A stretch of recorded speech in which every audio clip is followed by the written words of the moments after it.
आज का हमारा जो टॉपिक है वो है डिस्कवरी ऑफ न्यूट्रॉन के बारे में। इससे पहले जो हमने स्टडी किया था वो किया था कैथोड रेज के बारे में कि नेगेटिव रेज क्या होती है। उसके बाद हमने देखा था एनोड रेज को। एनोड रेज को ये कहा जाता है कि कैनाल रेज क्या होती है, क्योंकि ये कैनाल ऑफ कैथोड में से पास होती है, वो क्या अटेंड होती है, इसलिए हम इन्हें क्या कहते थे, कैनाल रेज। आज जो हमारा टॉपिक होगा वो होगा डिस्कवरी ऑफ न्यूट्रॉन के बारे में। डिस्कवरी ऑफ न्यूट्रॉन के बारे में इसका कुछ हिस्टोरिकल बैकग्राउंड अगर हम देखेंगे तो उसमें सबसे पहले हमारे पास प्रोटॉन और इलेक्ट्रॉन के बारे में आता है कि ये जो डिस्कवर हुए थे 1886 में डिस्कवर हो चुके थे। उसके बाद इसकी कुछ प्रॉपर्टीज हैं जो स्टडी हुई थी 1895 के अंदर। उसके बाद तकरीबन 1932 तक ये सोचा जाता था कि जो एटम है उनके 2 फंडामेंटल पार्टिकल्स हैं, सिर्फ 2 फंडामेंटल पार्टिकल्स हैं जिनमें एक इलेक्ट्रॉन और एक प्रोटॉन आता है, सिर्फ ये 2 पार्ट्स हैं। देन 1920 में रदरफोर्ड ने एज्यूम किया कि कुछ some other particles, neutral particle are also involved in the fundamental of an atom, जिसमें ये कहा गया कि हमारे पास 2 एटम्स हैं, एक था hydrogen and the second one is helium. इनके केस में हम ये जानते थे हाइड्रोजन के पास 1 प्रोटॉन है और हीलियम के पास 2 प्रोटॉन है। इलेक्ट्रॉन्स की बात यहाँ पे नहीं करते क्योंकि हम जानते हैं कि इलेक्ट्रॉन का जो मैस है वो नियरली 9.1 इंटू 10⁻³ किलोग्राम है, जो वेरी स्मॉल मैस आता है। तो वो मैस की कैटेगरीज में हम यहाँ पे समराइज नहीं करेंगे। प्रोटॉन की बात करते हैं क्योंकि प्रोटॉन का मैस वेरी करता है।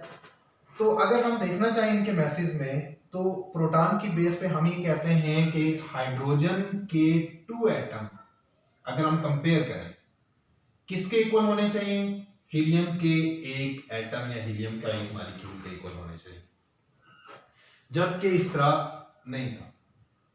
लेकिन जब हमने ये देखा इसका मैस तब भी ज्यादा था जब हमने 2 हाइड्रोजन को इसके कंपेरेबल किया, लेकिन जब हमने 4 हाइड्रोजन को कंबाइन किया, ऑलमोस्ट 4 हाइड्रोजन को जब हमने कंबाइन किया, वो एक हीलियम के एटम या मॉलिक्यूल के इक्वल हो गया। इट मींस इसका मतलब क्या हुआ, इसका मतलब ये हुआ कि देखें यहाँ पे इसके 2 प्रोटॉन थे, 1 2 3 4, 2 प्रोटॉन के इक्वल होने चाहिए, बट ये तो इसके 4 प्रोटॉन के इक्वल हो रहा है। तो इसके पीछे ये रीजन दी गई कि ऑलमोस्ट हम ये समझते हैं कि इसमें कोई ऐसा पार्टिकल मौजूद है जिसका मैस नियरली इक्वल है किसके मैस के, प्रोटॉन के मैस के इक्वल है, जिसकी वजह से हम ये कहते हैं कि वो पार्टिकल हाइड्रोजन में मौजूद नहीं है। और वो कौन सा पार्टिकल था, वो था न्यूट्रॉन। न्यूट्रॉन का मैस अगर हम देखना चाहते हैं, इनका मैस, न्यूट्रॉन का mass as compare to proton ये ऑलमोस्ट इक्वल ही होता है। हम प्रोटॉन का मैस देखते हैं तो प्रोटॉन का जो मैस होता है 1.67 इंटू 10⁻⁻24 किलोग्राम, और अगर हम देखते हैं न्यूट्रॉन का मैस तो वो भी इसके नियरली इक्वल है, 1.76 होता है। ये ऑलमोस्ट दोनों सेम ही है। तो जिसकी बेस पे हम ये कह रहे थे कि देखें एक हीलियम का मॉलिक्यूल 4 हाइड्रोजन के मॉलिक्यूल के वे के इक्वल होगा। अब इसमें चैडविक ने फिर डिस्कवर किया न्यूट्रॉन्स को इसी की बेस के ऊपर 1932 में एक एक्सपेरिमेंट के थ्रू।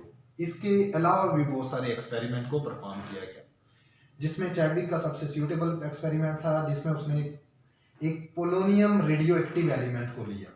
ये पोलोनियम हमारे पास रेडियो एक्टिव एलिमेंट था जिसका काम था कि ये डिसइंटीग्रेशन करता है। उसको एक लेड ब्लॉक के अंदर रखा। लेड ब्लॉक के अंदर रखने का मकसद ये था कि ये जो रेडिएशंस इमिट करता है, क्योंकि रेडियो एक्टिव एलिमेंट हम जानते हैं कि ये रेडिएशंस इमिट करते हैं, ताकि वो एक लीनियर डायरेक्शन में इमिट करे, आउटवर्ड डायरेक्शंस में ना जाए, बल्कि एक तरफ वो लीनियर डायरेक्शन में इमिट करें और हमारे टारगेट मेटल के ऊपर स्ट्राइक करें।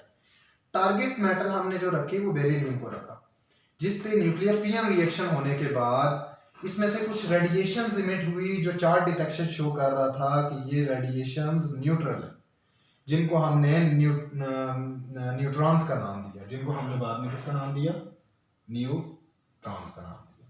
ठीक, इस एक्सपेरिमेंट में क्या किया गया, अल्फा पार्टिकल्स जो पोलोनियम से निकल रहे थे, which is the helium nuclei, these are the alpha particles, these are heated or target upon beryllium source, where it will, on result of nuclear fission, it will convert it into respective carbon and the number of neutrons. इसमें अगर हम देखेंगे तो हमारे पास, अगर हम calculate करना चाहें, देखें मैस ऑलमोस्ट 9 + 4 = 13, जिसमें से एक न्यूट्रॉन का मैस इंक्रीज होकर यहाँ पे 12 बच जाता है और रिस्पेक्टिवली हमारे पास 6 कार्बन के प्रोटॉन आ जाते हैं।